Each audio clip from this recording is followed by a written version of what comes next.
Supreme court की तरफ से ये जो हुक्म दिया गया है, सर इसको आप रिलीफ समझते हैं या बेसिक रिक्वायरमेंट समझते हैं? कुछ ह्यूमर्स ये भी आ रही हैं कि हवाओं का रुख तब्दील होता नजर आ रहा है। देखिए, बुनियादी तौर पे इमरान खान साहब को ये इलाज मुआवजे की सहूलियात मिलनी चाहिए और सुप्रीम कोर्ट का हुक्म भी मैं समझता हूँ कि कोई आप इसे रिलीफ नहीं कह सकते।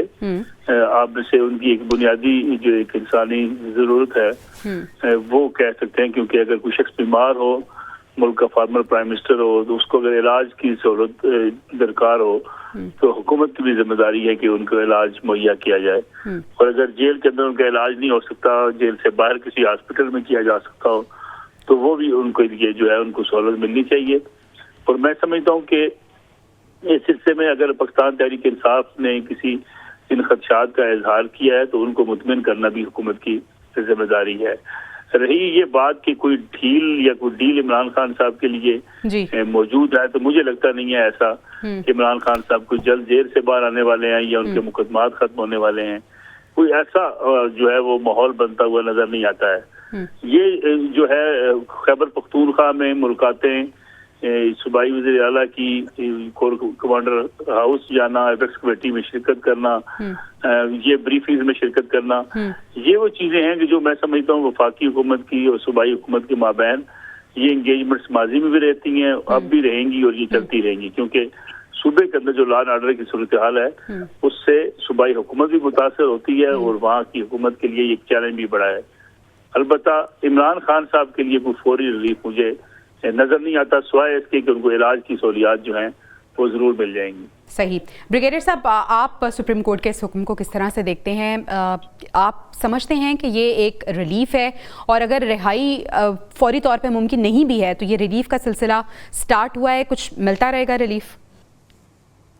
देखें, ये सुप्रीम कोर्ट का ऑर्डर बिल्कुल अच्छी बात है कि फैमिली को सेटिस्फाई होना चाहिए। कोई भी पेशेंट हो, पर्टिकुलरली अगर एक प्राइम मिनिस्टर मुल्क के हैं और उनकी आइज की प्रॉब्लम है, पहले भी उनको बल्कि फैमिली को कॉन्फिडेंस दे देते तो कोई हर्ज नहीं था, और अभी भी उनका प्रॉपर मुआयना होता है, फैमिली की प्रेजेंस होता है, देयर इज नो हार्म, क्योंकि इट्स इम्पोर्टेंट है कि आइज कोई भी मेडिकल ट्रीटमेंट, नवाज शरीफ को याद इसी हुकूमत में पीटीआई ने उनको बाहर भेजा था इलाज के लिए, और फिर इलाज के बाद फिर से वापस भी आ गए थे, तो इसलिए ये करना चाहिए।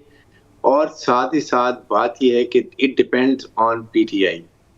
अगर पीटीआई जो है वो अपने सोशल मीडिया पे और जैसी बातें करते हैं, ये अभी महमूद अचकज़ई ने जो बातें की हैं फौज के बारे में, ये चीजें बंद करते हैं और कॉन्फिडेंस बिल्डिंग मैयर्स करते हैं, उससे माहौल बेहतर होता है।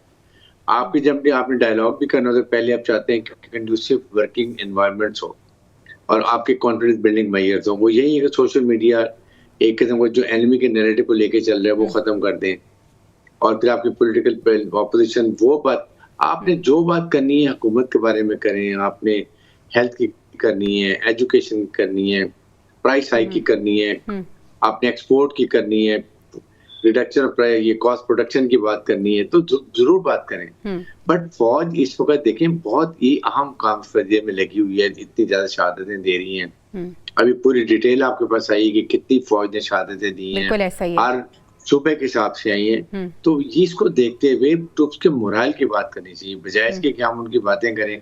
और जो इस वक्त वो काम कर रही है हमारे के हक में, हमारी फौज का बहुत नाम आज रोशन हुआ है, और वो भी जाहिर है कि पूरी कौम इकट्ठी खड़ी हुई थी, इसलिए। और यस, ऑपोजिशन को चाहिए कि जाके आप गवर्नमेंट की पार्टी से बात करें।